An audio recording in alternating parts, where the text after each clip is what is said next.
Hello, everybody. Welcome to Arsenal X, the Xbox podcast here on the Boss Rush Network on this Saturday before Halloween, because everybody's busy during Halloween, so we decided to do one on Saturday. I am your host, Corey Derrick, and alongside me, as always, is the wise Wisconsinite, the Ghostbuster himself, Mr. Jesse Douglas. I ain't afraid of no ghost. How's it going? It's going. So no Stoy tonight because their EXP cast is doing Extra Life. So hope somebody wins that PlayStation 5, I guess. They're giving away a bunch of stuff. So yeah. Why are you watching this live? Go watch that. Yeah. I mean, maybe some people don't want to watch that live. Maybe they want to watch us talk about nothing because there's nothing to talk about. Yeah. I mean, yeah, and obviously there's kind of stuff that's rumbling around, but it's stuff that we kind of already talked about. The whole Wu-Tang Clan game is picking up some more steam, and more people are talking about that, and just how weird but cool it is to see them kind of go back to almost that original Xbox, or the Xbox 360 era, when they would just do all the weird, kind of games and stuff, and just, have fun, just weird things that no one else was picking up really. So yeah. So this is gonna be kind of it's gonna be a normal episode, but it's gonna be it's really just gonna be one of those episodes where we're just winging it, because we kind of pulled this together at short notice because Jesse, you're busy tomorrow, and obviously Stoy wasn't going to be on, and I wasn't doing anything, so and we've always got stuff to talk to. We don't get to talk too much even in chat on during the week, so it's just nice to this is selfishly, it's more for us being able to sit and actually shoot the shit for a little bit, because we don't get to do it often enough. I haven't even talked to Ed much in chat either lately. He's been really busy, and I know, Dude, I kind of try to, but he's been working like I was working for a while, because he's doing multiple stores now, and he's working hard. He's got to buy all those Switch games and all those Xbox games, because he refuses to sign up for Game Pass, and Ed has the disposable income to buy games like that. We do not. So, we have kids. We've got other mouths to feed. Right. I have 4 mouths to feed. He has 1. So and that's why he can go to a restaurant every day to eat. I know. His ironclad stomach. Man, when he's gone, he needs to donate his body to science so they could study why his stomach was able to contain that for so long. You toughen it up. I know. It's been a while since us 3 did a show too, long time. I know there's talks, because there's a couple of people in Boss Rush who haven't yet but want to watch Midnight Mass, and I watched it. I finished it. Dan finished it. I don't know if Ed has gotten any time to watch any more than what I forced him, because this is always what happens. I'll tell Ed about a show, and he'll be super excited about it and want to give it a try, but he never actually watches it. Yeah. And so when he was visiting me a couple of weeks ago, before he wanted to head out, we had a couple of hours left, and so I sat him down and I made him watch the first episode. And so he watched it. He really, really was enjoying it. And then he was getting ready to leave. I'm like, oh, it's only 10. You were going to leave at 11. He's like, oh, okay, well, put another episode on. So then we watched another episode. And then there's a really good hook at the end of the second episode. So then he's like, dang it. He's like, let's watch another one. Wow. So he ended up watching 3 episodes of it, like all in a row, because he just got hooked right away. And that show, man, it's so good. And so, yeah, like we wanna do a spoiler cast episode and talk about that show. It will probably end up being next year. Mm-hmm. Because like I said, there's a couple of people who want to watch it yet, and I would like to have, like, Austin needs to watch it yet. Mm-hmm. And he wants to join us if we do an episode about it. But it's just it's such a good show. So yeah, if you're listening and you like spooky kind of like shows, you know, that kind of go different places, it's definitely worth checking out.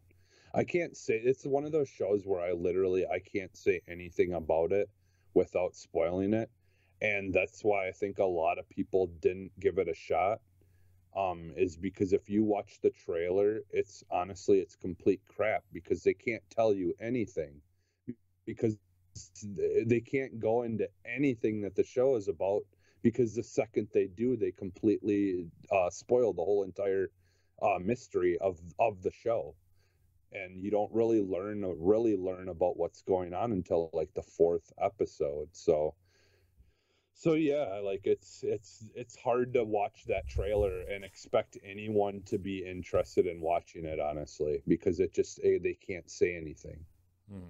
So it's just like, hey, here's people, hey, they're religious, hey, that's it.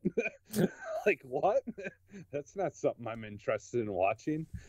Like, wow. Yeah, but it goes so many places that they can't, all the interesting parts of the show and the acting is just so phenomenal that they can't really get that part across in the trailer without completely wrecking the whole mystery of what it's about. So yeah. So there's, like honestly, this, like, the last couple of months have just been mostly me watching stuff and trying to get caught up on shows that I've heard people ranting and raving about, and still haven't watched, because I canceled my thing, but I never got a chance to watch Ted Lasso, because I just there like, other than that, there wasn't enough on that to keep it, and I'm not a person who has an iPhone or anything that got a free year of it. I watched it. I watched the show that I wanted to see through the I found like a month free trial or whatever, and then just watched a show that I wanted to see through that, but I couldn't pay the $5 or whatever it is a month, and because there wasn't. I'll probably watch Ted Lasso eventually. It's good. I mean, even if I just end up buying. It's the reason why I paid for Apple TV Plus. That and Mythic Quest is really good. So, okay. That's the thing. That's the show that's like, you know what it is, right? Mythic Quest, the show that's like a game developer, but it's like The Office, sort of, I guess. Yeah, because I remember hearing people talking about that, and you talking about it as well at some point. But yeah, I think that's the thing, is it's still a little too new for me to really, for me to really know what I would be looking for if I have it. It's like I said, like, what I'll probably end up doing is, like, I'll like, once like some of those shows have like 4 seasons, I can just like rent, pay for a month or two, just watch everything that I want to watch, and then just cancel it. Well, I think there's like a free trial, and then I watched all of Ted Lasso in like a month and a half. So because they're on what, 3 seasons, or is it 2? It's 2, but they're 12 episodes a season. Oh, okay. Yeah. So, yeah, which is perfect. yeah. Man, I'm so glad that like the whole Netflix like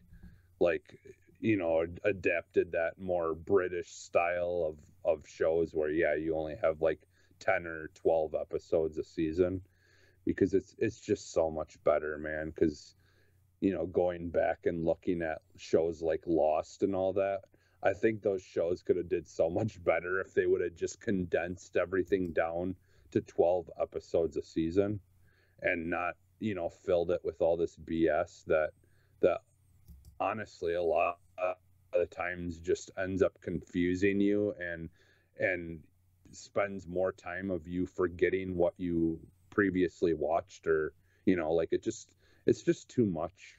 Mm-hmm. Like 10 or 12 episodes is perfect for a show, Right. but Right. So, I don't know. Apple is like, it's like those two shows are cool, but I don't know if I'm going to continue my subscription until Ted Lasso's out again. And even then I might just like wait till the season is over. Cause it's a really great show, but I would rather just like watch it over the course of a week instead of waiting, like 3 months or whatever. So plus there's nothing else on Apple TV like that I said, I really care about. Yeah. Well, and like I said, I think and that's part of its being in its infancy. It's kind of like what Netflix went through. For a while there, it was. But the difference between Netflix and Apple TV is that like Netflix started out as having like everything, and then they added original content, whereas Apple TV is like only original content with some extras. Yeah. Yeah. So I mean, there's always some like it's always worth well, I don't know if it is now, but at the time it was always worth subscribing to Netflix because you could watch The Office or Parks and Rec or How I Met Your Mother or whatever else you wanted to watch while you're waiting for that next original show that you liked. Yeah, and that's kind of how it still is with Netflix. There's like I have shows that I'm like not super eager to get to that are on Netflix, or things that I like. Like I love docuseries or documentaries, and and there's just tons of that stuff all the time being added on Netflix. So like when there's a lull in like original content, I usually just end up watching stuff like that. But and like I'm kind of curious where this whole gaming stuff with Netflix is gonna go, because that that still is a thing that's been being talked about. That's supposedly gonna happen. Like they're gonna have their own like game service like connected to it. But yeah, the thing is though is like the cloud stuff, man, or the streaming stuff. It's just like, it's not where it needs to be. I mean, as convenient as xCloud is, and like, even theoretically at my job now, like I could take an Xbox controller to work and plug it in and play it for like 45 minutes during my break or whatever. But like, it's still not like, it's never, I still don't know when it's going to be the ideal way to play a game, And that's the problem with Netflix and gaming, is like they have no option to download stuff, right? I mean, well, yeah. I mean, I guess technically they do. Like if you watch shows offline or whatever, you can download them and watch them on your phone while you're on a plane or something. But like, I don't know. I mean, if they go this route where they're buying like smaller teams, because what was the team they just bought? Night School, right? That did Oxenfree, right? That was the team that they bought. Yeah, I believe so. So, I mean, like, if they're going to go that route and just offer experiences like that, and then, like, integrate somehow, like, that Stranger Things game they did, or that Dark Crystal game that they did, like, okay, that's cool, I guess. Like, that's fine, but, like, I don't think you're ever going to see something like Assassin's Creed or Guardians of the Galaxy or Halo or something on there, right? Like, I don't see it. It's going to be more like the Telltale stuff or Life is Strange or these little indie games, right? Mm-hmm. Yeah, like I could see like maybe if they have, if they have some like kind of original content that would fit more in a like God of War, style game, or like like something that's more story driven and more of that like action packed kind of game. Like I could see them eventually doing something like that, but I think right now, yeah, they like their their their IPs or their properties that they're using to build these games around are kind of stuff that's more suited for a smaller, you know, bite-sized kind of game that, that's easier. That's not like, it's not power. It's not a beast of a game that needs like a lot of power to play or anything like that, So, Right. and I think, who knows? But then again, I mean, that's going to suit them because the more that it's something that can be played like on a phone or something like that, the better the chances are of it running decent through a streaming, like a more of an xCloud style kind of thing, if it's not super demanding, graphics wise and all that. So, Right. I mean, and like 5G is finally starting to roll out. I'm kind of pissed because my phone, when I bought it, said it was going to be 4G or 5G, capable, and it is, but not the kind of 5G that's being used for the majority of places. The only time I've been able to use 5G on my phone was when I was in Chicago with everyone, when we were out at Chicago and eating for breakfast and stuff like that. Like all of a sudden I noticed, I'm like, holy crap, I have 5G. Right. And it was super fast, but it's the type of 5G that's not, that you would need to literally have an antenna on every single light post. Right. And you have to be right by the things in order to be able to get a good connection. So, and that's not the one that they're using around here by me. It's the other one. So I'm, that we have 5G here, but I don't, my phone isn't capable of using it. So Yeah, kind of sucks. But I mean, once that happens, I think, things will be a little bit better, but still, I mean, it's, like a direct connection to the internet is always going to be better, stable. right. So, Well, yeah, it's future. That's future stuff. We'll see what Xbox does with the xCloud, and if we see any substantial changes and how it performs and stuff like that. Like it works fine when I'm on a really good connection, but yeah, I can't on 4G though. It doesn't work very well on 4G, only on Wi-Fi. So right. Yeah, we'll see. I mean, I guess it'll come sooner than later, I guess. yeah, that's the thing, is our internet infrastructure in the United States is so all over the place and shitty. If you don't live close to like a large city, it's like, good luck. Yeah. And like I'm in a big small city, so and my work is right by College Avenue, which is just a mile long stretch of bars that's open till 3 a.m, and it's just everyone down there all on their phone using the internet, the tower at the same time. So there's literally nights when I'm at work where my freaking phone won't even get a internet connection while I'm outside sometimes. Jeez. Or it used to be. It used to be that way until I upgraded to the tier of it where I'm prioritized over other people for internet usage.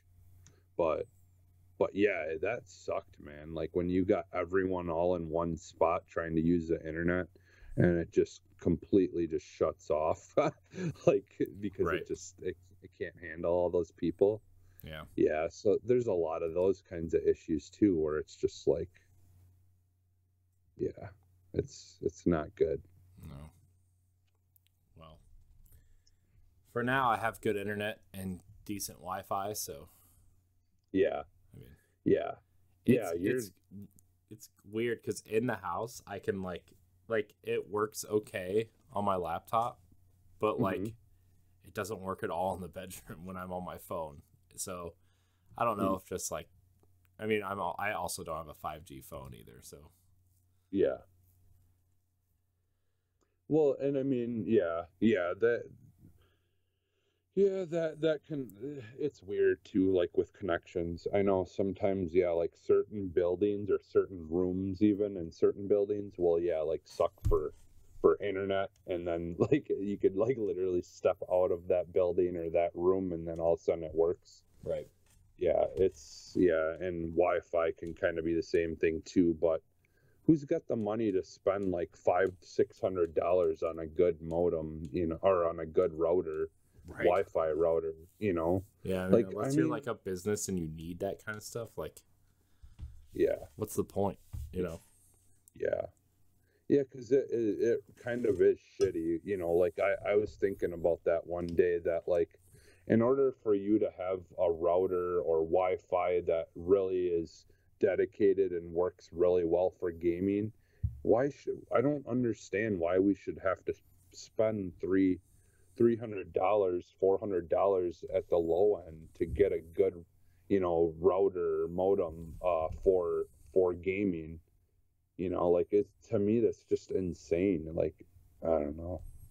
It's crazy how expensive. Like, I was looking the other day, and I couldn't believe it. I didn't realize that there's like Wi-Fi routers that can reach close to like $900. Like, Right. what the hell? Like, why? Right. Like, it doesn't make any sense. Yeah. Like, this is, what is it? Tri-mesh Wi-Fi, whatever that is. It's like you get like 3 little things that look like little square echo dots or something, that I don't know if you have to set them in different spots in your house or how it works, but it's apparently the 3 of them work together to like boost the internet and make it like super fast, like you have a direct connection to it, but it's over Wi-Fi. I don't really know how it works or anything, but Yeah. it's just crazy though. But I guess Well, you can tell it's a slow news week when we're talking about this stuff. yeah. So the initial plan, like for tomorrow, the initial plan was for me to like play Guardians of the Galaxy tonight and talk about it, but I probably won't talk about it until next week. Because it's still downloading and I don't have anything to talk about. I'm gonna skip the housekeeping stuff, which I might just skip it in general, and you guys can just look at the show notes. Yeah. Or, maybe I'll just do what Pow Block does and make a short snippet at the beginning of the show or something. Yeah, I've been really thinking that I think we should maybe try to just do like those pre-recorded things that you can pop in and like it in post or whatever. Yeah, I think I'm gonna do that for all the shows, or at least shorten it up or something, because it's just, I don't know. I feel like the shows I like don't do that. Like Bombcast or Sacred Symbols, or these shows that I like to listen to, and they don't really do a whole housekeeping thing. And I did that because the shows I used to listen to did that, and then I don't listen to those shows anymore because I got annoyed by it.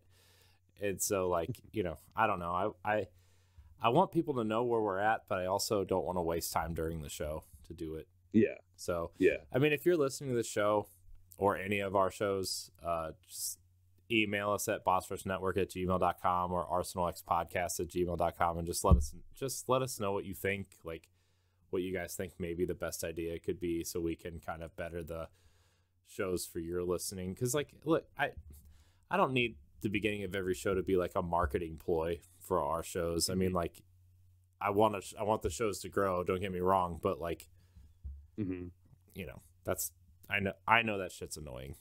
I know, and I've just been on like autopilot when it comes to like, you know, designing the show docs or whatever, and that's just something that's always there is the housekeeping, and it's like, well, I gotta do that, but I don't really want to do it, you know. Yeah. So yeah, I get it. Yeah. I mean, the Bombcast is one of the biggest podcasts in the world, and they don't do any of that shit. They don't even tell people where they can find them, you know. Yeah. I you know, and I for a while there when I had took over, I didn't really do a whole lot of that, but then I was like, you know what, I do though want to make sure that they're at least checking out the shows that we support but aren't necessarily like our shows that we're doing every week, you know, like EXP casts and I mean, we want to let people know that we are on other shows, right? Like whenever you pop up on the Boss Rush podcast, or I'm on Pow Block, or obviously Stoy, like the EXP cast isn't like technically part of the slate of our shows, but they're still part of the network. So we want to make sure like Stoy gets the proper promotion. So we'll figure that out by next week. I think, you know, and like, I think like you said though, like, I think enough people, when they listen to something, if they're curious to know any information about what they just listened to, they just check the show notes, you know, and like, and I feel like, I mean, all the notes are in the YouTube description. They're in the podcast description. They're on the website, right? Like, they're there. And maybe at the end of the show, like I'll just plug bossrush.net, and then like we'll plug ourselves and then we'll get out, you know? Literally, like, because you go to our website and you could probably know more, you know, more than you want to know about us. I'm also based on my new job and like the way they do their podcast postings on the website for their podcasts, like I think I'm gonna start setting hours up that way. But I want to like think it over a little bit, because it's how they do it is like really cool and really useful. Although they have a lot of like, because they use WordPress too, for their back end stuff, but it's like all like there's like 100 plugins and a lot of automated stuff. And because I mean they're an IT company and it's a company, it's not like us like trying to BS our way through crap, right? Like it's like professionally built and stuff, and I'm like gonna maintain it, but like the way that their podcast posts are, or I think I want to try to get into that, like make ours look better than what they are. Well, one thing I was, you know, and I had asked you some questions the other day, because I was talking about there's this podcast I listen to called Pop Culture Leftovers, and they talk about just about everything pop culture, and games doesn't come up super a lot on there because they are like 10 years older than us, or more. So like they, you know, like when they talk games, they're talking that old school, you know, Nintendo stuff that we grew up with as well, but like they don't really, they're not getting into games much like we are. So like stuff comes up on their shows, but not really that often. And so like I was talking with some people over there and stuff, because they have a really cool community there. So if you like pop culture stuff, and like you like a more vulgar, more goofy, comical show about pop culture stuff, like definitely check their show out. I want to actually try to have the guys on from that show to do a 2v2 or a 1v1 or whatever, because I think people listeners would really enjoy those guys. They're just freaking hilarious. But I was talking to you though, like about the, like, you know, days of the week that, you know, shows drop and stuff like that. And one thing like with the website that I did notice that we don't, like we have but we don't, is like the info section, like where you could just like where it just literally just says info, and then like you can like learn like more about like everything. Like I was thinking, like I don't know if there's some kind of thing that we could try to figure it out where we can kind of combine it with other stuff. But like I wonder, you know, like when people go, like if they want to know more about like certain aspects or like, you know, like each show or whatever. I know there's like a thing that's just shows, but I almost was thinking, I don't, you know, and that's something we could talk about off the show more. But I was just wondering if like maybe if we shouldn't have like some kind of like info like section of like where you can just kind of find the basics, you know, where instead of just looking, you know, through everything to find it, just like more of like a just one section where you can like maybe info and contact or whatever if people want to find the emails for each show or the information of, you know, what day those podcasts drop, and you know, like something like that that's just really simple they can click on, and you know, doesn't even take a whole lot, wouldn't even take a whole lot to set up.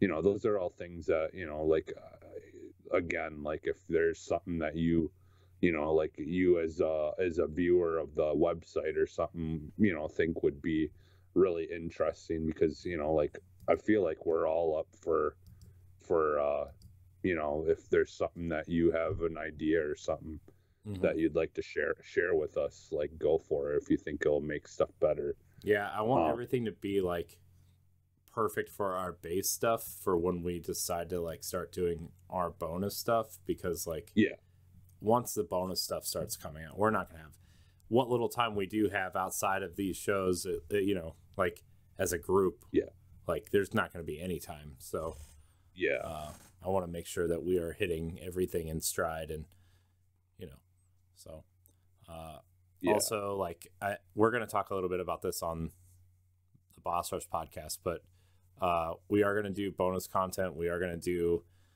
a Patreon, but we're not intending people to like pay for our bonus content. It's just more for like an early access, and you know, like if you want to interact with our bonus content, you know, you can do it through that and stuff, but it's not like intended to be like, oh, we're doing extra stuff so you have to pay for it type stuff.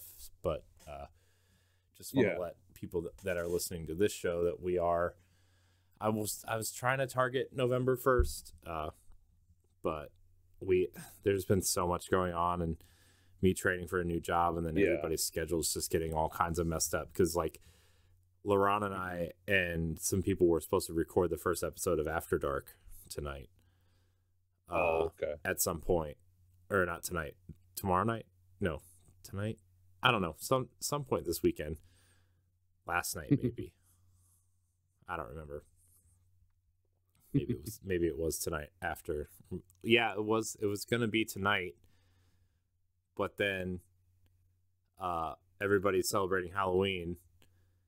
Yeah. And then tomorrow, you know, we decided on tonight because Arsenal X records on Sundays, but then that got cut. And then my wife and I were busy with the kids, and then we decided to record tonight because obviously, you know, tomorrow night you said you were going to be out trick-or-treating and stuff. So yeah, because today is like the adult Halloween night, and then, you know, but I'm since I'm a parent, my more crucial Halloween night is actual Halloween. So. I mean, this is my adult life now. I mean, look, I'm just, you know. And I'm pretty sure that, you know, like people understand, like, you know, and that's the thing, like you know, like especially if you have parents, you know, or you are parents, I should say, you know that it's not always easy to just drop everything and do something, right? You know, right. But we want to make sure that we're doing something, you know, at some point, right? But There's and going to be times we don't. What I wanted to do was like bonus episodes for every show, but I think it's just going to be too much for everybody if we start trying to do bonus shows for every show. So I think what we're going to do is like do like a Boss Rush expansion pack type thing, and maybe like, you know, try to aim for like 4 bonus episodes for the month, and then Extra Dark or After Dark will be like 4 shows or 2, maybe 2. I don't know. I think Laurent wants to do 2, start with 2 and see how that goes. And I know people want to bring Standard Def back as a revamped kind of a mix of like how the show was versus, or mixed with like what Logan was doing with Q-List before he left. So I think that would be a better mix of things than just like, oh, well, here's, you know, 8 episodes of Nintendo Power Block instead of 4 for the month. You know what I mean? So yeah. And then obviously like spoiler casts and review discussions and stuff like that would be like, you know, if you're a patron, you'd get it first, but obviously it would come free on the designated feeds. Like if we were to do like a Halo Infinite spoiler cast, like probably 2 weeks after we did it for patrons, it would be out on YouTube and on Arsenal X feed and Boss Rush feed. You know what I mean? Like that kind of stuff. Yeah. I don't know. I'm thinking on the fly. I don't mean to like, again, we're like, what, 36 minutes into the show, we haven't even touched on Xbox yet. Like this is the week we're in. I mean, it's the calm before the storm though, right? Is like, because like Forza's coming, Halo's coming, Battlefield's coming, obviously Guardians is downloading right now, so we can talk about it next week. Like there's a lot coming, but this is like the last week before the you know, shit hits the fan, as they say. Yeah, and we were talking a little bit before the show, and I'm just so done of talking about Halo. I just want to play it. I know. I just want to play it. Although I do want to talk about some of these graphical changes when we get there. Yep. Also, I think we're going to talk about Call of Duty Vanguard's install size, because it's literally like it's less than half the size of what Black Ops Cold War was. So that's a good sign. That's a good sign. Yeah. But what I've noticed is like when it comes to the Black Ops like online stuff, the Warzone stuff, apparently all that stuff curates all into one big file. So like it's like that, like the Warzone stuff was like 2 times the size of the actual like just regular campaign and multiplayer or something stupid like that. And so like that's why they had to change it, and they have changed it so you can, each individual thing kind of downloads as its own, like you can click on and off things. Like you can delete the campaign and keep the multiplayer or whatever. Yeah, I saw that stuff. Yeah. So good stuff. Jesse, I know we both haven't really been playing anything, but you want to tell me about your Fortnite excursions recently? Yeah, sure. I did play some. I've been jumping into Back 4 Blood as well. Just playing like solo campaign stuff. Because I don't mind playing that game solo. It's, you know, it's more difficult than playing with other people, but I've been enjoying, you know, playing it solos, and you know, but I do occasionally, I will just have it where it fills people randoms online or whatever. I don't know, I really like that game. I really want to one of these nights like actually sit and play it with some friends and stuff, I think. Yeah, because I would like to like really start playing games on the weekends, especially with you, like on Saturday nights, maybe like some Game Pass stuff. And you know, maybe the audio for some of that stuff will be bonus stuff or whatever for you know, that kind of stuff. So I want to do that.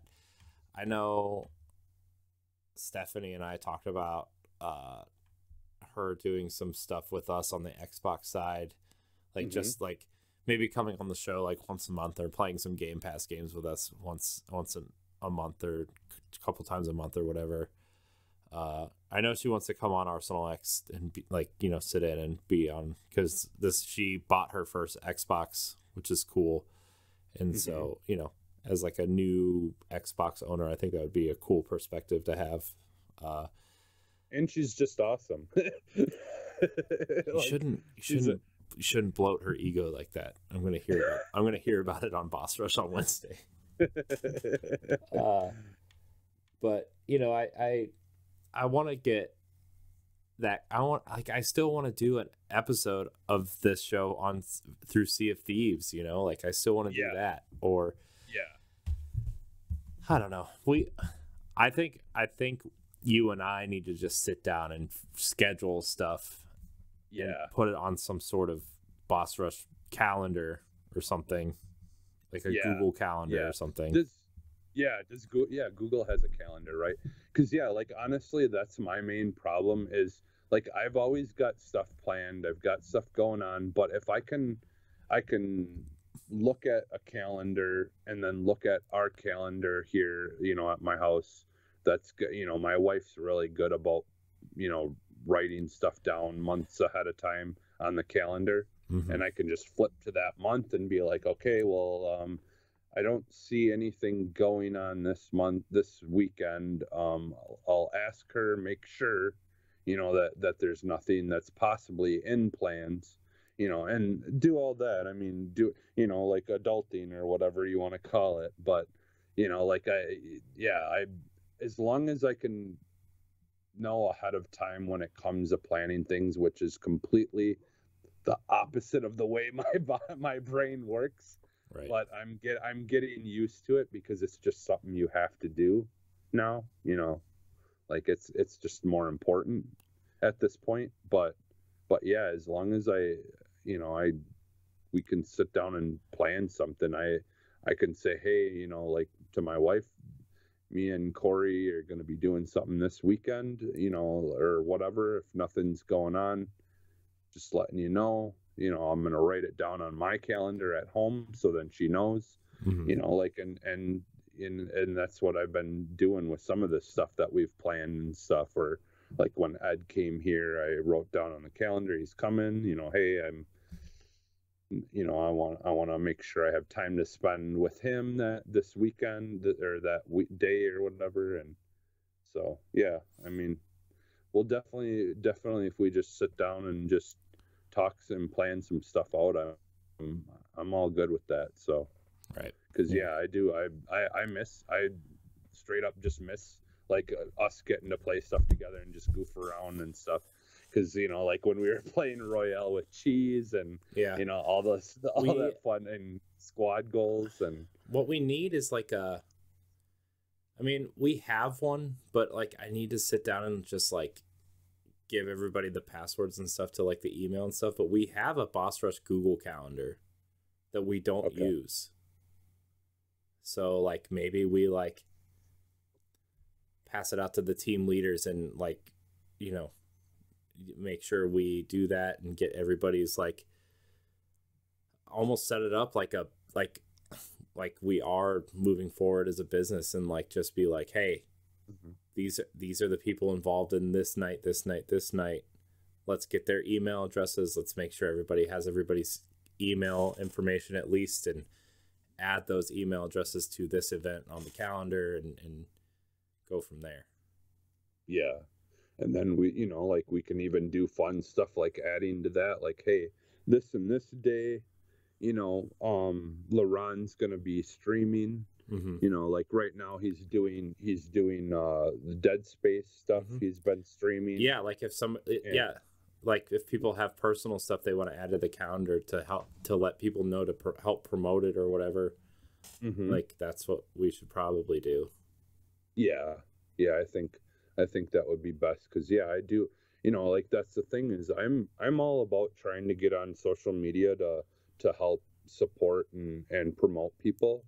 But if I don't have it, like the knowledge of it, you know, like I can't do anything about it. And if, you know, and if it's like, other than like retweet a tweet or something that just went out. But I mean that, you know, that's not as planned. Like, so Yeah. it'd be easier to be able to know in advance to really push, planning and stuff like that out there. But Yeah.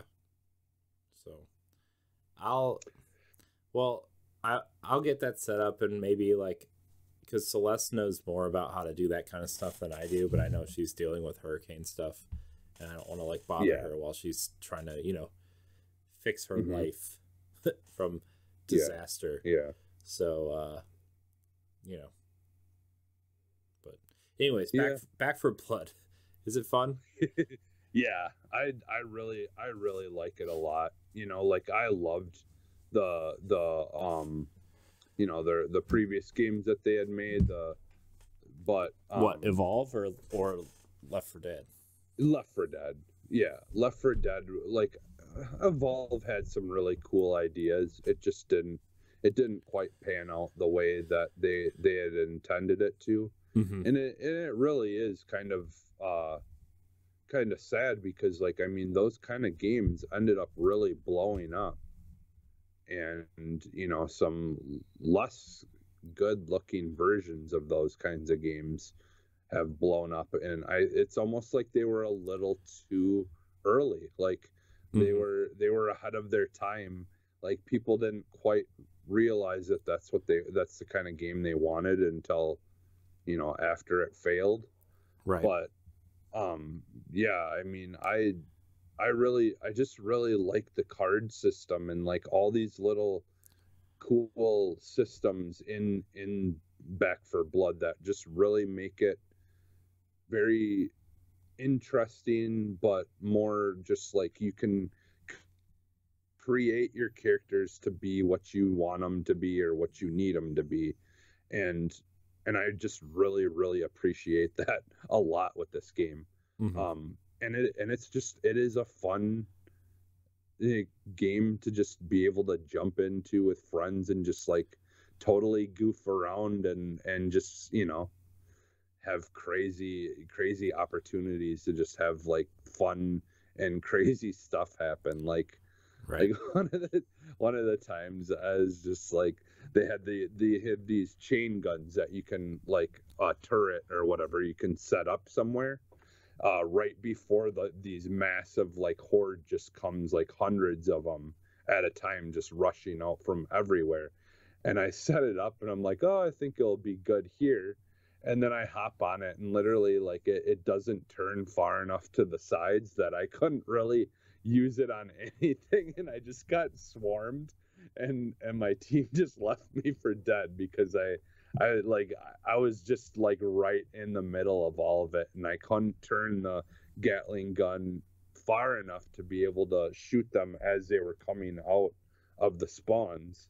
So it was just like just a learning situation where I'm like, okay, well, I learned that was not a good idea. But yeah, there's just some really unique, like, and even the way they do the storyline, like I like how it's like you've got these really big stretches of where it's like a really big beat for beat, chunk of the storyline where you're battling to get to this bar or whatever to try to take a make an area that you can secure and all that stuff. And so like there's this big thing where you're going through, and then you get to that point, and then there's like that next act will only take like 3 sections of it until you're finished with it. And it's like you've got to this bar now, you did the big trek to get to this place. Now these next couple of acts are of what you're doing to clear it out and set it up as a temporary base or whatever to do your operations or whatever. And so like I really like how they kind of set the story up. The only thing is, like, I wish the character like interaction stuff was better. It's not super great. They try to be funny and stuff like that, but there's just not quite that heart there that they had in some of those previous games. But they were also working with Valve then, which Portal is one of the best like games as far as when it comes to banter and just the talking and the comedy and relief and all that stuff. Right. So that kind of is lacking compared to the older ones. But like overall, I really do like this new direction that this has taken those games that they're known for. I think they did do a lot of great things to improve it and make it feel better and more like you care more about the customization and what you're trying to do and with your character and how you're going to achieve it. And yeah, I don't know, I really dig it a lot. So cool. Yeah, I definitely want to play it more. So yeah, anytime. I had it downloaded on my Series S, and then I took it off because I was downloading something from the app, and I was installing something from the app, and it said I didn't have enough room, so I deleted it. But also, it was it doesn't read the external card through the app, so I did have enough room. It just didn't have it on the external app. Hey, my daughter's crying. I'll be right back. Okay. But yeah, other than that, to fill in here while Corey is gone, I've also been playing some Fortnite. I don't know how many people here that listen to the show play Fortnite, but I'm really digging these rumors of people talking about Naruto possibly coming to the game as a skin or whatever. Because if you don't know me, at this point, I'm a massive Naruto fan. I just started picking up Boruto and trying to watch that, but yeah, I'm actually today I was talking to my brother-in-law or soon to be brother-in-law is he's a tattoo artist, and all my tattoos that I've gotten I got from him. And I actually was talking to him today that I'm really want to get a tattoo, because it's been like, I don't know, maybe 8 or 9 years since I've had one, or maybe even 10 years since I've gotten my last one, and I really want to get a Naruto tattoo. So like I was talking to him about that today, but yeah, like as far as the Fortnite stuff goes, like I think they've like I really like what they're doing in Fortnite and stuff like that story wise, and I'm honestly curious to see where it goes with the whole like cube monster stuff and all that, and I'm honestly kind of curious to see how they managed to tie Naruto into what's going on. I did notice that, like, I don't know, maybe it's just me looking for stuff, but if you've played Fortnite like recently, so like when you look at the map, there's like kind of there's the center spot where, like, I think it's where that cube like castle like area is, with the chick that's like that you recently unlocked is floating in like a bubble above the castle area. And I like, if you look at the map, like when you go into the map area, it's kind of got these areas that curl like around and stuff, and it's like orange, and it does kind of remind me almost of the nine-tailed beast for some reason. And again, like I said, maybe it's just me looking for things, trying to find a way to tie Naruto into what's going on. But I don't know, it just looking at that, it just did kind of remind me of the nine-tailed beast, all of his tails kind of like flowing all over the place. I even went as far as trying to count all the parts that lead off, and I don't think there was 9 points that it goes to, but I could be wrong. But yeah, I have a love-hate relationship with Fortnite, because sometimes I enjoy playing it, but sometimes it's just like, man, like you'll like go up against these people that only use a shotgun, and that's all they use, and it's just like the auto aim like that's built into the game can be very strong, and yeah, just get like attacked instantly and die. So, but yeah, I've been playing Fortnite a lot to try to finish my son's stuff on Fortnite, and try to do all the unlocks and stuff for it. So that's pretty much, yeah, for that. So Are you talking so there wasn't silence on the live show, or are you just? Yep. Yeah. Well, were you recording still, or did you pause it? Oh no, I'm recording. I don't Okay. stop. Well, good. No, the second you left, I just started talking about Fortnite and just filled time. Cool. Yeah, so like what I had said before you left is, like, basically in a nutshell, there's rumor that Naruto is coming to Fortnite, and I'm trying to figure out how he would tie into what's going on in Fortnite. So yeah, I don't know, like I said before you joined back, I have a love-hate relationship for that game, because some days it's just like these like just sweaty people that you go against that are just these little kids. They'll just jump around with nothing but a shotgun, and just like, oh man, the building and stuff.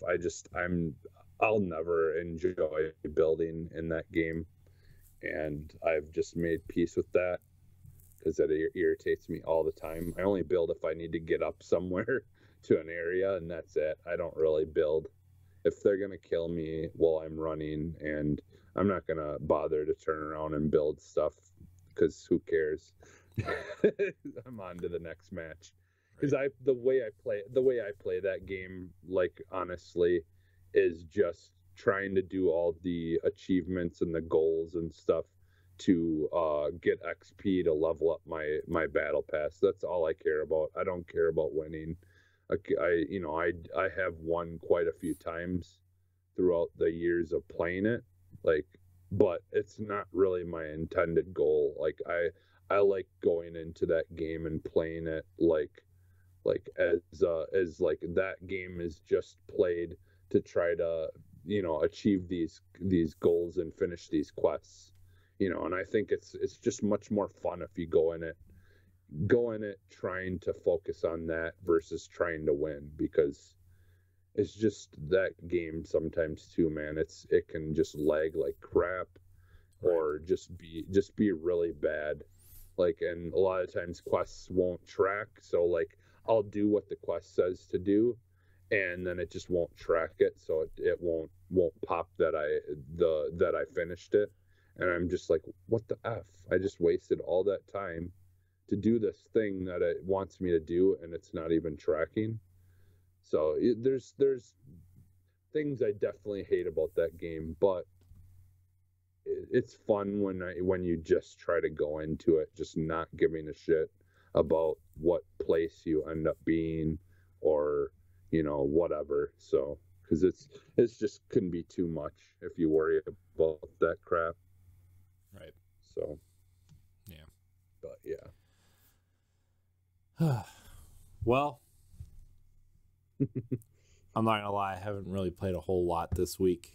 I mean, that's it seems like every week now. But I mean, I've been focusing on my new job and really trying to like just study up on things, and just trying to be prepared for this job, because it's like what people call a real job now. So I'm just trying to like be focused and whatever. Although I think most of it, I've gotten down most of it. There's still things. Obviously, it's like I was there for 1 week. I don't know everything clearly, but I've just been working, and I'm enjoying the job, and I can't say enough good things about how the people have treated me the first week at least, and just everything was just, it went better than expected, and that's half of the battle though in a job, like, and it's like you're not afraid to work harder when you actually enjoy the people you're working for, and feel appreciated. So yeah. So I'm gonna try to nail down those last couple things, but the people are really cool, and they just like, it's nice when people like accept you and talk to you, like, and make you feel like you've been working there for 2 years instead of 2 days, so, and I changed up my office too, because like, not that I plan on working from home a lot, but if I need to, I can now, like, and it's like they have a flexible schedule type thing from working from home and working in the office, which is really cool. So if like my kids are sick or my wife's sick, more importantly, I guess, is like I can stay home and work and try to do things with, to try to help out and stuff. So yeah, and you're saving money on gas and like doing that as well, and I mean, I'm super glad that you're enjoying it, and hopefully, because I mean it's kind of what I'm experiencing with my job here that I've been at for quite a few years now, is like this is the first job where I feel I've really felt appreciated, and and it makes such a big difference. Like working hard isn't the problem. It's a lot of the times it's just you've got to be treated like a person. And and like your time is important, and and from there, like that's all most people strive, is just to be appreciated at their job. And it's, unfortunately, there's a lot of places that just don't do that. Like I would say the majority of places don't do that, and they wonder why so many people are or so many places are like short staffed, because no one wants to work there, because they don't want to pay you, they don't want to treat you like a person, they don't want to appreciate you. And it's like a lot of people have just said enough's enough. So it sucks like that places are where people are working are having to work twice as hard, but I mean, it does seem like like gradually places are caring a little bit more about thinking about what they need to do. So yeah, dude, I'm just glad that you're enjoying it, and it's exciting.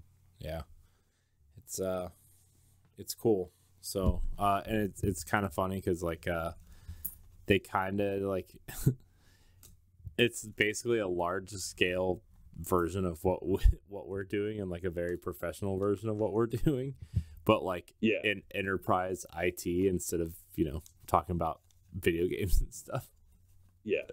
So it's cool. I sat in on a podcast the other day that they record weekly about utilizing artificial intelligence and stuff. So nice. What's the podcast? Like, honestly, it's something I'd probably be interested in listening to. Yeah, it's called Utilizing AI. Okay, and that's the name of the podcast? Yeah. Okay. So I love that kind of stuff. One of my kids is making noises. I don't know which one it is. I'm trying to figure it out. I think it's my son. Are they taking turns tonight? Yeah, God, no. Like, God, my daughter is sick again, man. Like, not like real sick, but just like snotty nose, like, just gross. And then my son just like refuses to sleep at night. Like, it's just like he's in that stage where he's just like he needs to sleep on my wife, or he won't sleep at all, or we're gonna start just re-sleep training him soon. And it's like, well, please don't do it on like a Wednesday or a Sunday, because got to show that day. So like doing the letting them cry it out type kind of thing, where you because there's that point where they kind of they get so used to being able to be coddled and and everything and sleep that way, and then they've kind of got to learn to get their independence and and realize they can fall asleep by themselves, that you don't need to be there. It's okay. Right. Sorry, I'm trying to if I'm not talking, I'm trying to mute myself so you don't have to hear it. So there are a couple of things we should probably talk about tonight. 343 obviously showed off the Halo event on Monday, which was the day after we recorded last week. So we said we were talking about it today. They showed off the campaign. They released a bunch of screens and stills of character designs and redesigns, and a lot of people are having fun with the Craig the Brute meme. Because let me tell you, that character redesign looks totally different. It's ridiculous how crazy different it looks. The pilot, the new character, looks way better than he did, right? Everything just looks a lot cleaner and more next gen. They showed off that elite character with the double swords, which looks cool. Or it's like an energy sword, and it's not really a shield, but it kind of looks like a smaller energy sword or whatever. Looks cool. It's it almost looks like a energy sword, and the tips of it is bent around in a circle, it almost it could act as a shield, but yet it's like a sword. I know. And then the one really quick thing too that I really liked about the designs, I love that they have the whole armor stuff where you can shoot pieces of armor off of characters and stuff. That's so cool. I really like that a lot. I was digging that. Yeah. So, even if you're playing, when that campaign multiplayer patch comes out, right? Because, it's obviously not going to be there at launch, but when it does come out, you can, be tactful. Somebody goes in and, kind of shoots pieces of armor off, and then, if you shoot their helmet off, you could have the sniper take the headshot or whatever, and it would be an instant kill or whatever. That was really cool looking. The sniper and just knocking it right off, and that stuff I was really liking a lot. A little bit more depth to it. Sorry, my son's getting loud, so I apologize for anybody listening to the show. I'm trying here.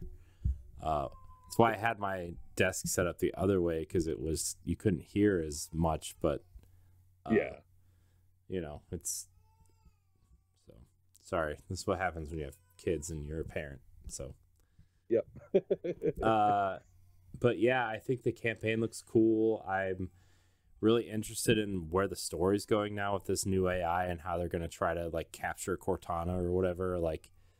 I'm really interested in what's going to happen to Master Chief at the end of this, because I don't know if it's going to be the end of Master Chief or not, but it very well could be. So I'm interested in this open world-ish concept where it seems like the story is obviously linear, but I feel like it's almost like a Breath of the Wild type situation where the story can kind of happen in any order, but there's might be a here's the way you're supposed to do it, but you can technically do it any way you want. Because they make it seem like there's going to be the mini bosses and stuff throughout the world that will be similar to your shrine, or not the shrines, what are the divine beasts. The divine beast kind of thing, where you could you can take on each boss in whatever order you want to, but I have a feeling there's going to be hey, you're going to want to have this ability or this thing, you know, going against this boss. Hopefully we'll see stuff like that, you know. And like I was thinking, and I had said this in the message thing the other day, that I'm really hoping is that the the skulls in this game end up being more of like a dungeons kind of thing, where like there's a big lore dump at the end of some kind of puzzle or thing that you've got to kind of do, and the skull will be at the end of that dungeon. And there'll be like a lore dump in there that will like maybe like drop some of the lore of, you know, of Halo, and kind of have a backstory, like, because I think this gives them a chance to really make those skulls that you would collect in the previous games really mean something, and like actually be part of the lore in a bigger way. You know, we don't really know what that's gonna all be like, but like I was just thinking that the other day that you know, I love the whole skull things has always been fun, like trying to find them and stuff. But what if they, you know, what if they're actually something that you can see, you know, because you've seen skulls on the map like as like little icons or whatever. So like I'm wondering if they're actually like, you're gonna know where skulls are, but it's a matter of going through the challenge or the, you know, like whatever that you're gonna have to do to be able to get to the end to get to earn that skull, you know. Like I'm really curious how, you know, how that kind of stuff will be included and, you know, into the games.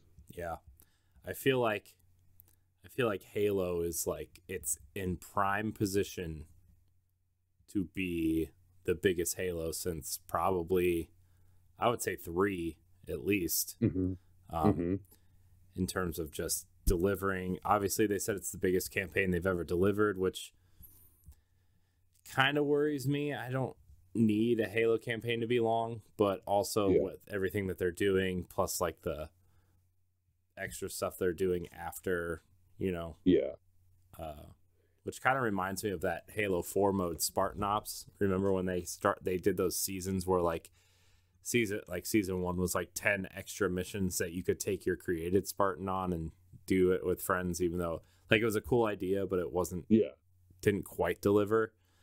I wonder if they're gonna do that type of thing again, but like really deliver. And I think like the open world concept actually makes that easier for them to do, you know, instead of like trying to fit these extra missions into already existing like linear Halo missions, you know. So I think that's part of the question that a lot of people have is like, you know, like how is this game going, how are they going to go about making it a continuous kind of thing? Like, are they going to do it like I personally think that they're going to take some note from Bungie and how they you know, how Destiny will like add seasons to the where they have a whole nother chunk of campaign that you can play through over time. I wonder if that would even, I wonder if that would work for Halo. I mean, it probably would, but then you have to tie those seasons into probably have to tie them somehow into the multiplayer seasons. And like, I don't know, maybe I'm just making that a big deal. Maybe like the seasonal stuff for the multiplayer is just cosmetic, like Fortnite or whatever. But then like the seasonal story type stuff, which I guess Destiny does that too, where they have like seasonal armor through the season, like the season pass and stuff. So. Yeah, like I'm thinking more of like almost like not like episodic without actually being episodic game. Yeah. Essentially like going back to the days of expansions, you know, like you know, you had this game and there's a whole nother chunk of you know, like it was like almost like a whole nother game of content that you added to the campaign that would continue the campaign, like a year later or whatever. Right. Because like, do they just like potentially continuously add campaign content like to this game and never actually make a new Halo? Like, right. Well, they like said their plan was to support this for like 8 to 10 years. So yeah, which is a long time, but also I'm looking at the way Destiny's been supported. We're going on year 8 of Destiny. So yeah. I mean, because like the thing is too is like, I think that's why they broke the multiplayer out, because once multiplayer isn't technically part of that game you release every year, you no longer have to make a new numbered game of that every year. Like you can, because that stands alone and gets updated and improved over time on its own. Right. So you can just keep dumping content for the campaign into the Halo Infinite. Right. Like there's just not a, like, we're getting more and more closer to a time where there isn't necessarily a need for a new named full game that you have to pay another $60 for to come out, when they can just continuously add really good well-made content to the game you already have and improve other things along the way. Like, look at Destiny. Like, there's time periods where when the like story stuff came out, like, they dramatically improved the graphics, the looks, the everything of that whole entire game, along with that new update or that new content drop.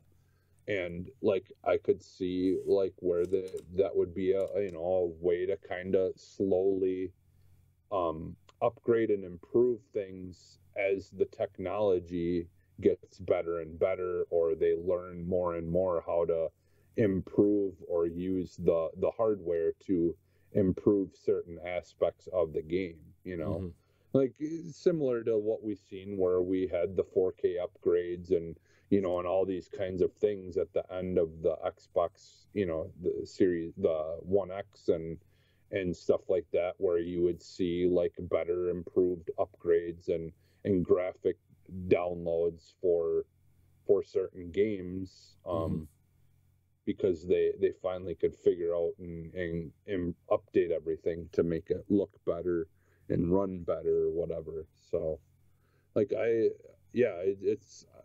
it's really exciting, honestly, as a Halo fan, to see what they do with this, and how they handle all that stuff moving forward. I know that we still have the what is it, the CDG or whatever, that show thing that's supposed to be coming, or did that happen already? The GCD or whatever. The Halo, yeah. There, like, isn't there a... There's a Showtime show. Well, no, like, I mean, like, aren't they supposed to be having an Xbox, show thing linked to one of the big shows that happens every year? Oh, I don't... Like, there's GDC, there's CES. Yeah, GDC. I think we're supposed to be getting a Microsoft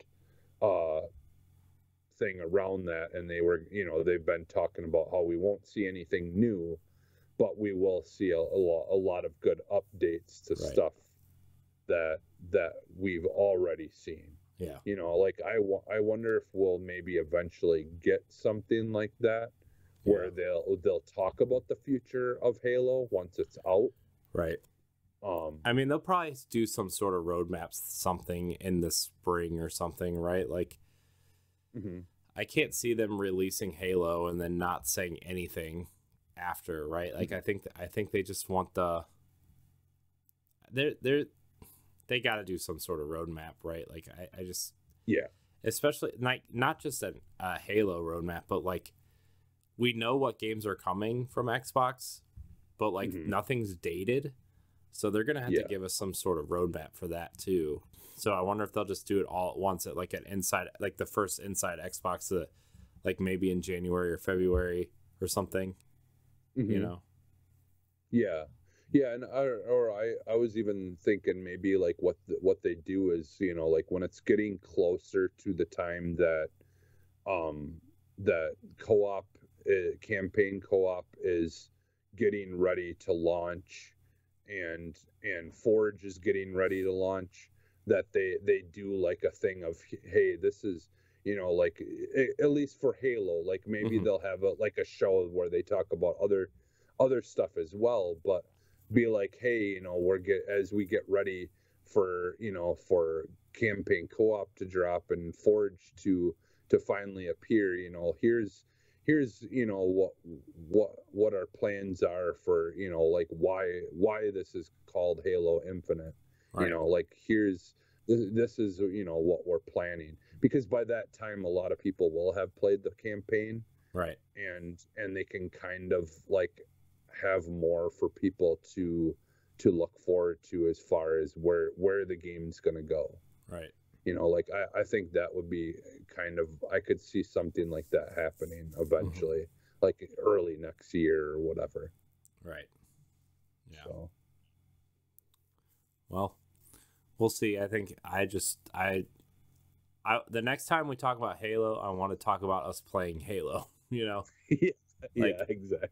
I just, man. Dude, I can't believe, like, okay, like I get it, like Xbox's first party games are coming to Game Pass day one and stuff, and like, but Halo's like the biggest game that's hit Game Pass since probably Gears 5, I would say, right? Like, this is gonna be so big for Game Pass, like.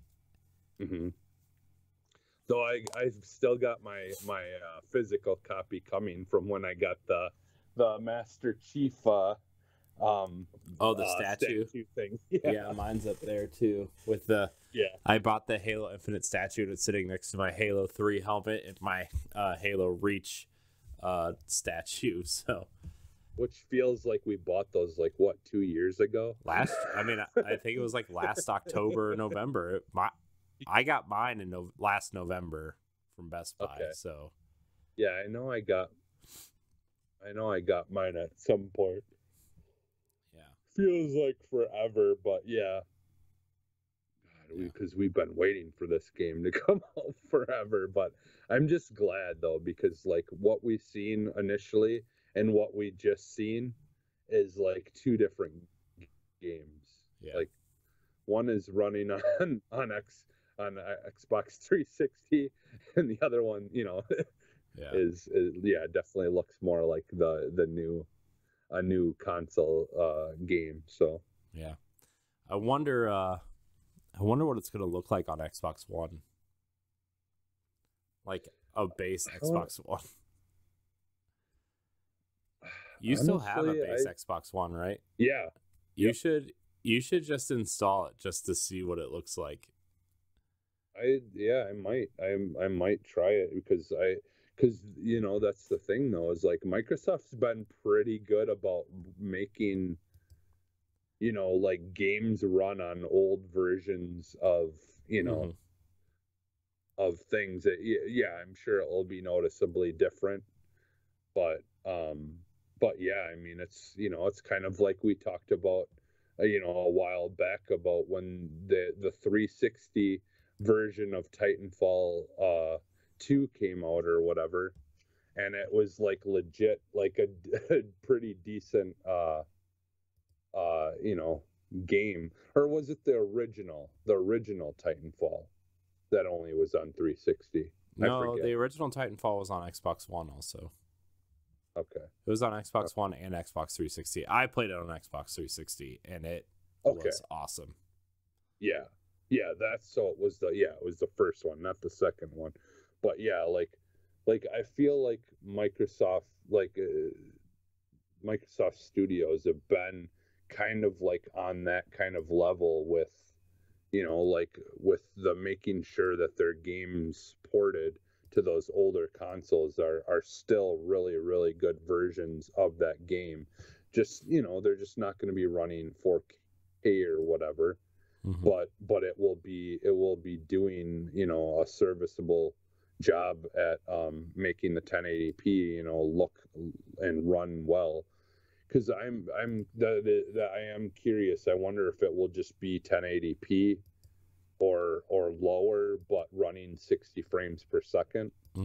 I think they want to. I think they're aiming at 60 frames across the board for Halo, right? Yeah. So, because Halo 5 was running at 60 frames on Xbox One, base Xbox One. So. Yeah, which, that's the thing is between them and the guys at, making the Forza games, right? Like those versions of those games, it doesn't matter what you're playing them on, they ran really well. So I'm not too afraid, and kind of to touch on what you had said earlier, I'm really, really glad that they didn't just completely ignore Halo 5, and that because I don't think the story was delivered well in 5, but I did actually really enjoy the idea and the concept of the story that was being told. The whole AI going rogue and being corrupted and turning into the thing that we have to fear, that has potentially control over everything. That whole idea is something that's a story that's been told many times, right? And I do love that story, and I'm glad that we're going to get to see it through, because I honestly, I don't think it was the story so much that was a problem in 5, and more the delivery of it. Yeah. In my opinion anyway. I think the story was a good idea, it just wasn't executed well. Right. Yeah. But no, I agree with you. So yeah, so I'm excited. I really do like the idea behind this story, and taking us on that adventure to go try to save Cortana and make everything right again. Yeah, it just seems like an awesome storyline. So yeah. Well, Halo coming. What I think I saw a post. It was 39 or 40 days away. So yeah, it's mid-December, December 8th, I think. So yeah, that's right, December 8th. All right. Well, let's talk a little bit about Call of Duty real quick. Nothing really new to report on the game or anything, except for if you're playing on Series X, it's going to be about, let's see. I'm just going to read this article from Pure Xbox. Activision has officially released the install sizes for Call of Duty Vanguard's launch on November 5th. And despite the Call of Duty series being known for ridiculous file sizes in recent years, Vanguard is not too bad at all to start with. Xbox One, you're looking at a download of 56.6 gigabytes, whereas Series X and Series S clock in a little higher than 61.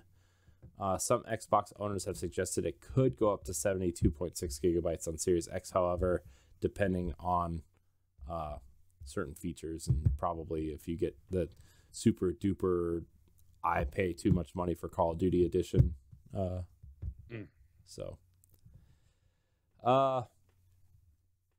It says that the reason for smaller file sizes at launch is because Activision is utilizing, quote, new on-demand texture streaming tech, which means the team at Sledgehammer Games can achieve up to, quote, 30 to 50% of a file size difference. So that's cool. Cool. I mean, Call of Duty has been the laughing stock of these new consoles, right? Where like you can't even fit all of Call of Duty, Cold War, and Warzone on a Series S without an expansion card. So,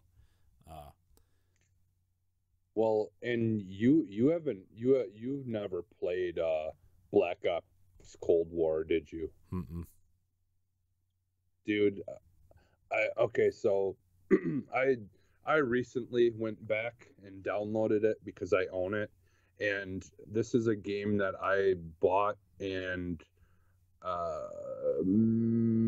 maybe 2 days, 3 days into owning it, said no, I just can't with this game. It looks like a freaking PS2 game. Like the graphics and everything were just look so bad. And I'm like, this is like the complete opposite of what Call of Duty is. Well, it turns out what it was is they were having issues with textures and stuff popping in. It just looked really, really bad, when you're playing multiplayer. And so like I hadn't played it in forever. And so I went back and I downloaded it again, and I went and I played it, and man, it still does not look good. Yeah. Like I'm playing it at 4K, and like it just does not look good. It's so like everything is so flat. Like you walk up to a wall, and you know how normally you'd have like a 3D like looking texture to stuff.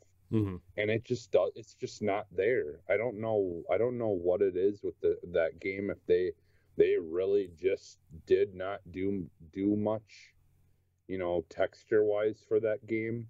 But I downloaded like the massive expansion to upgrade all the textures and everything to 4K, and it still just looks miserable. I don't know what it is about that game. Just because I'm comparing it to other games that have been doing, that are just as old or not that new, Mm-hmm. that are running 4K, and just like textures and things around you just look so much better than in that game. And I'm just talking regular regular multiplayer, not Warzone, not like just regular multiplayer. It just looks so bad. And I honestly have just kind of dropped off of it because that game just really did not do a good job when it came out, and it had so many bad issues.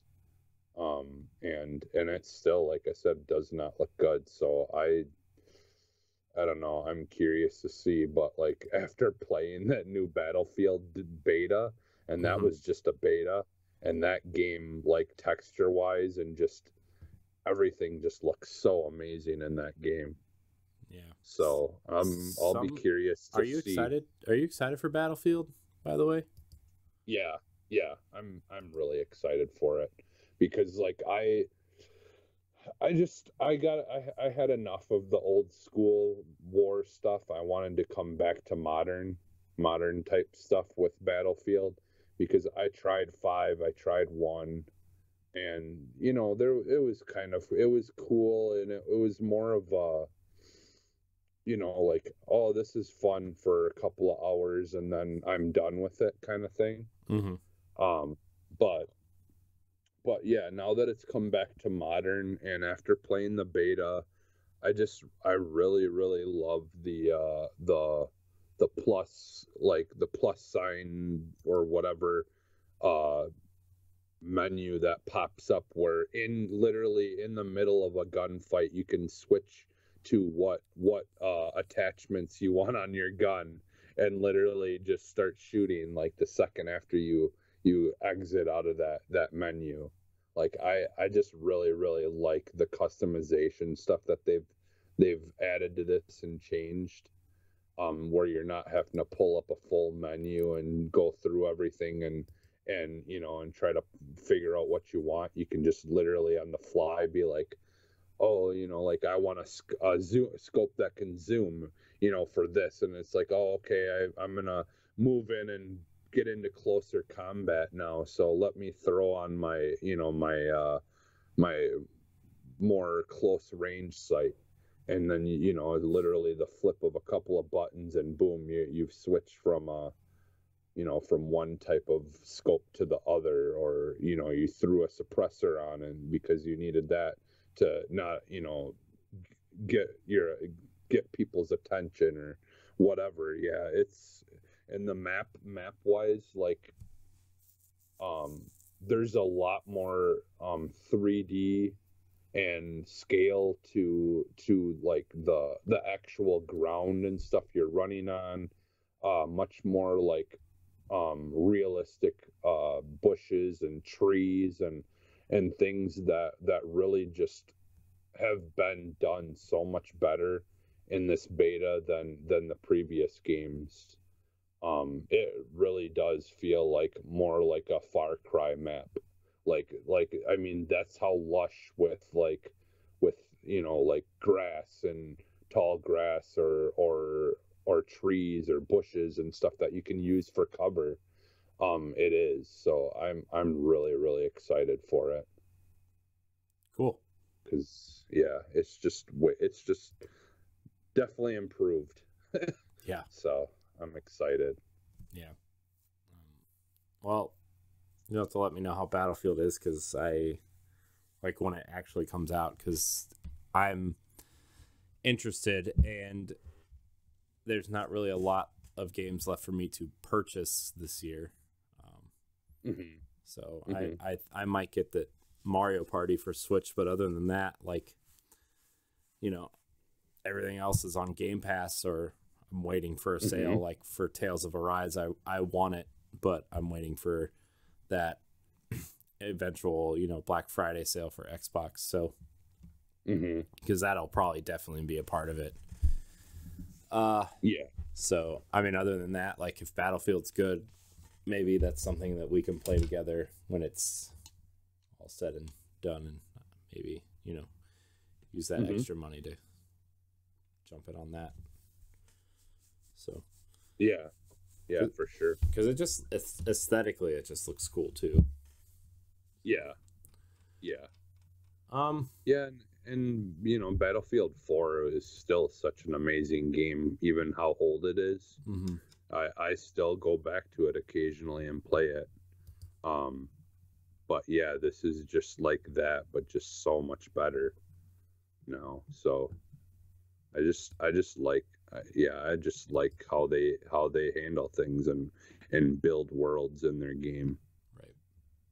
So yeah. I mean, there's nothing else really in the news. Like I said, it's kind of a slow news week. There's a bunch of games on Game Pass that came out this week. Where is that? PSA. Well, never mind. I was gonna say that Biomutant is free to play this weekend, but by the time you guys hear this, it'll be done. So never mind. Where is that post I had? While I'm looking for this, did you see that guy who on Twitch who made a working Xbox controller out of Legos? No, I didn't. I seen the guy who made a working controller for the Final Fantasy remake that's a Buster Sword. Oh, really? Yeah, like you literally you tip the Buster Sword up like that, and then you block in game, and when he swings, it swings in game. It's really cool. Wow, that's cool. It's like the guy who played Dark Souls with like the Donkey Kong drums from GameCube. Yeah. All right, so it's time for our segment Pass It On, where we talk about what's coming to Game Pass this week. There's 8 games we're going to talk about real quick. They kind of dropped, you know, like a couple days ago. So Age of Empires 4, obviously the big one on PC. A lot of people are giving that game great reviews and loving it, especially people who like Age of Empires 2. It really has that feel, which has me excited. And it's on Game Pass, so I will probably check it out because why not? Alan Wake's American Nightmare, which was the XBLA kind of, not Alan Wake 2, but kind of like that interstitial game. So yeah, which I need to finish the remake or the remaster or whatever. yeah. Backbone, an indie game from Raw Fury. Backbone is inspired by film noir, weird sci-fi, and post-Soviet aesthetics, modern political regimes, the works of Lynch and Kaufman, and existential philosophy of Sartre. I don't know. It's a linear cinematic narrative experience that subverts genre and challenges your perception of what it means to be a person. Animal people solving crimes, basically, is what this game is. So, Bassmaster, what? Nothing. Bassmaster Fishing 2022. I know everybody's looking for that. Non-Guns Doppelganger Edition. Rebuilt from the ground up, the Doppelganger Edition is a remastered version of the original, never previously released on consoles, and features 2 all-new modes, Arena and Local Co-op. I'm going to watch this trailer real quick because I don't know what this game is. Oh, shoot. Sounds on. Yeah, it's like an old school like platformer kind of, but like, you know, very very okay, so stylistic. Okay, the images in the initial part of the trailer made it look like a like almost like a third person action art hand drawn thing, but this is definitely a pixel side scrolling pixel shooter type game. So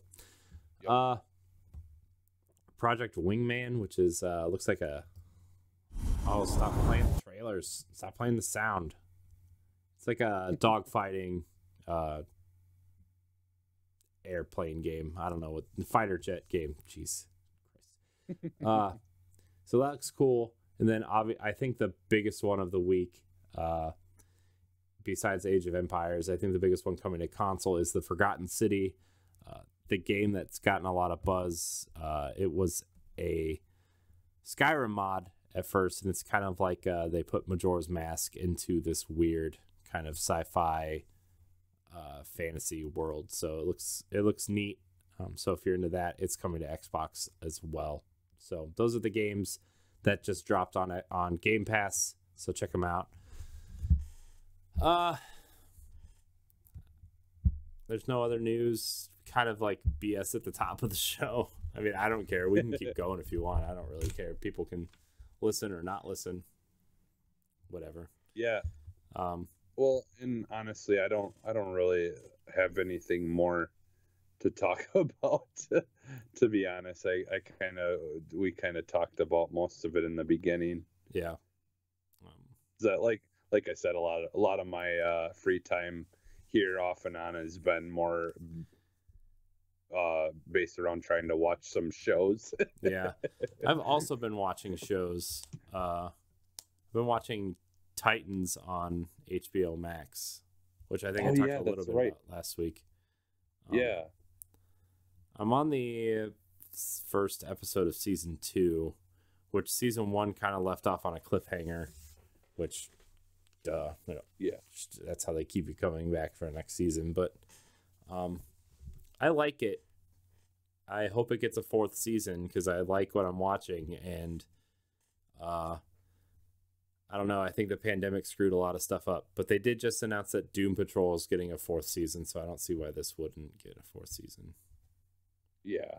Yeah, and that's another one I need to watch too, because I love the DC like stuff. You know, obviously I'm more of a DC person. But yeah, like I've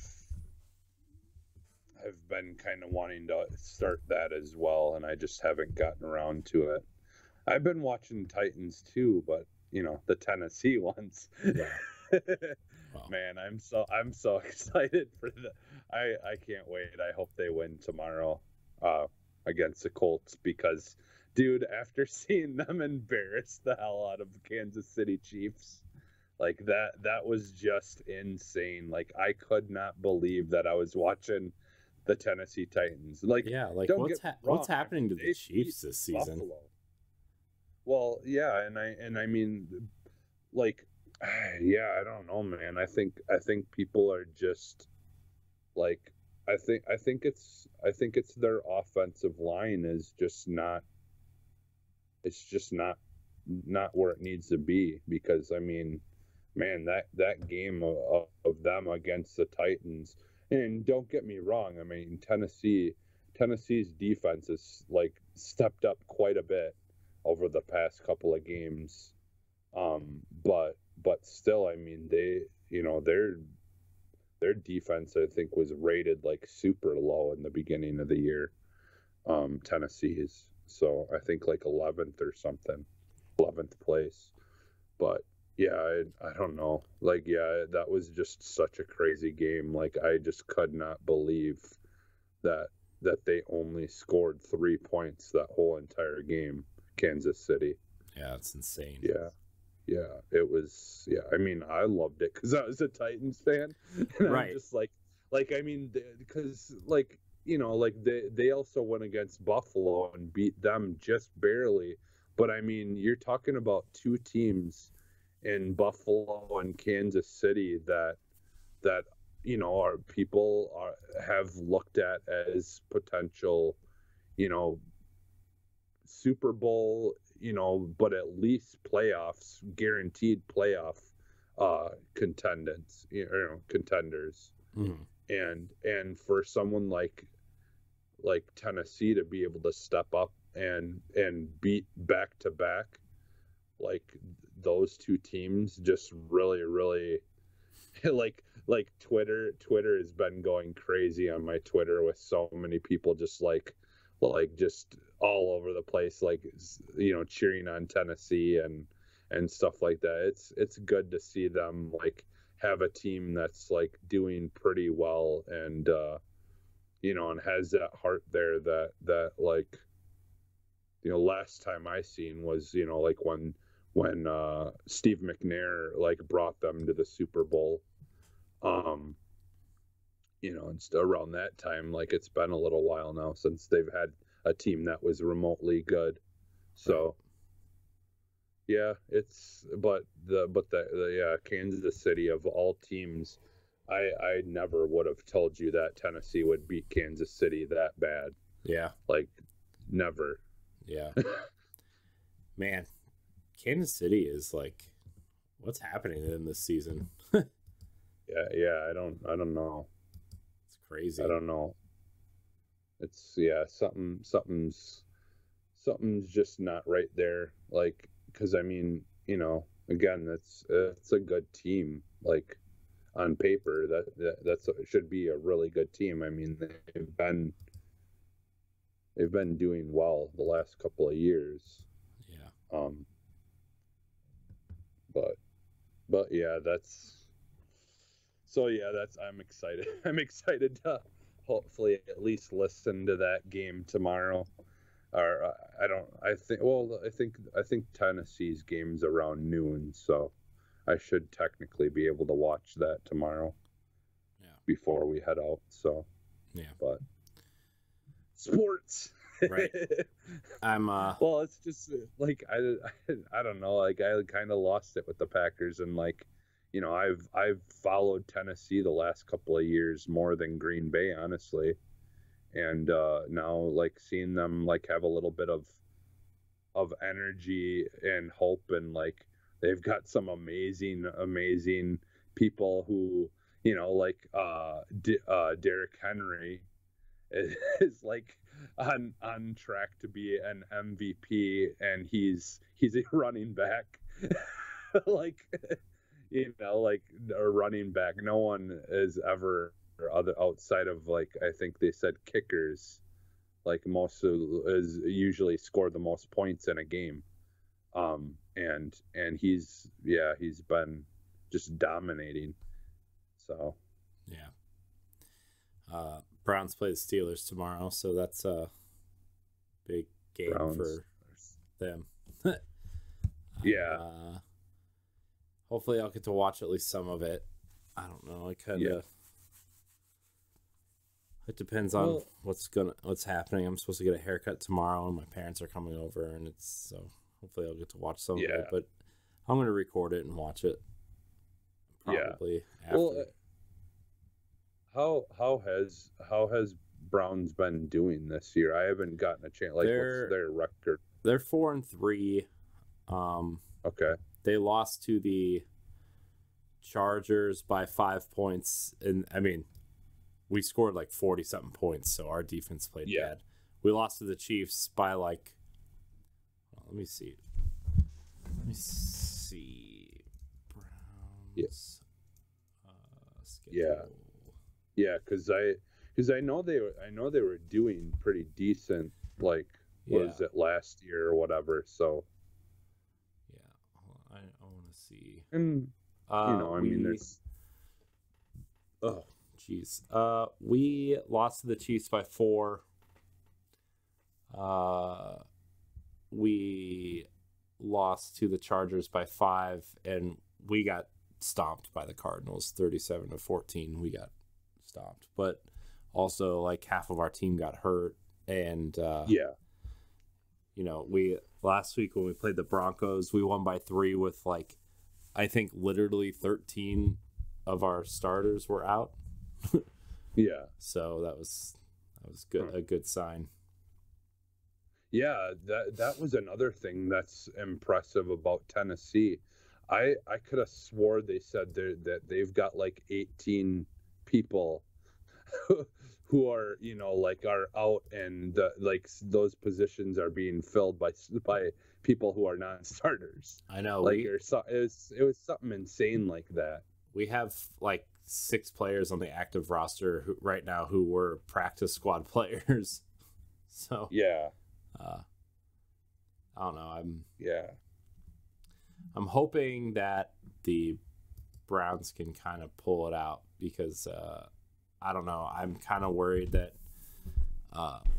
Baker Mayfield, our quarterback, he has 2 different injuries in the same shoulder. It's his non-throwing shoulder, but still. Oh, okay. And he should probably have surgery, honestly. But he sat out last Thursday against the Broncos. But he's going to play he's going to play tomorrow, so we'll see. But I think he should sit out. I mean, we have one of the best backup quarterbacks in football right now in Case Keenum, so I wouldn't mind him sitting out. But I know he I know he wants to play in the division games, so Yeah. I mean, that's always how it always ends up being, where it's like they're afraid to sit out, because if you miss too much, then you kind of get in a position where you might not be able to play later on in the future when you really want to, or really feel like you need to. Right. So. But yeah. All right. Yeah. Well, that was our sports talk for the day. This really is a variety show. I know. This is fun. Like I mean,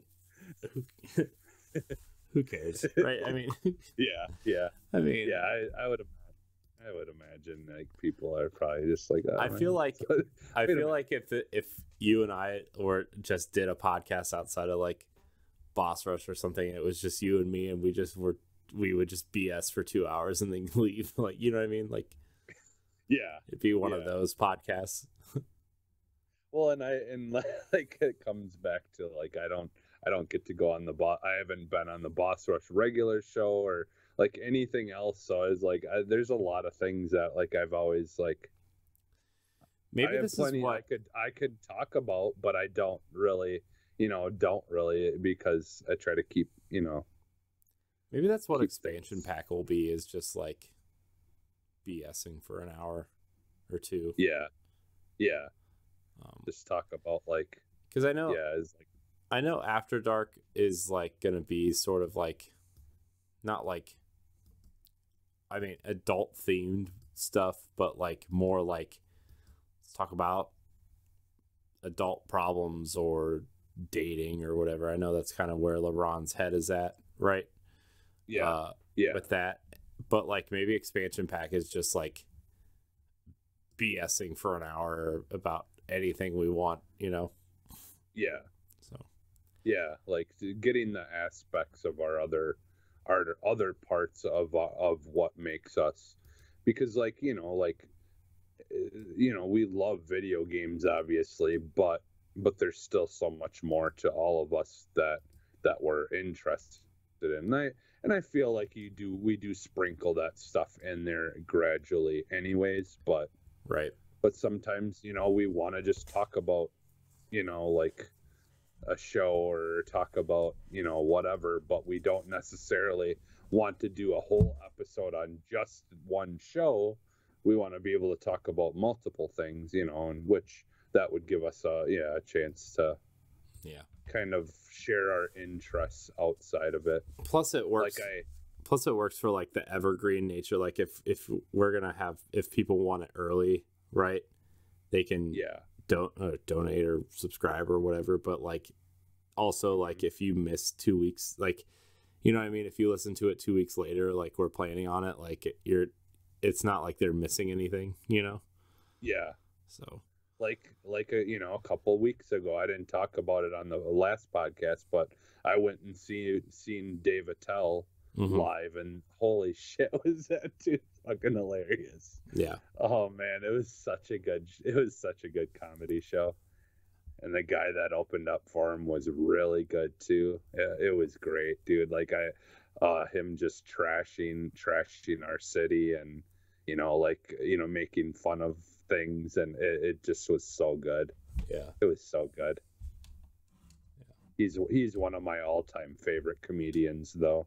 Yeah, I remember that show he used to do on Comedy Central. What was it, Insomniac or something? Insomniac. Yep. Yeah. I used to watch that.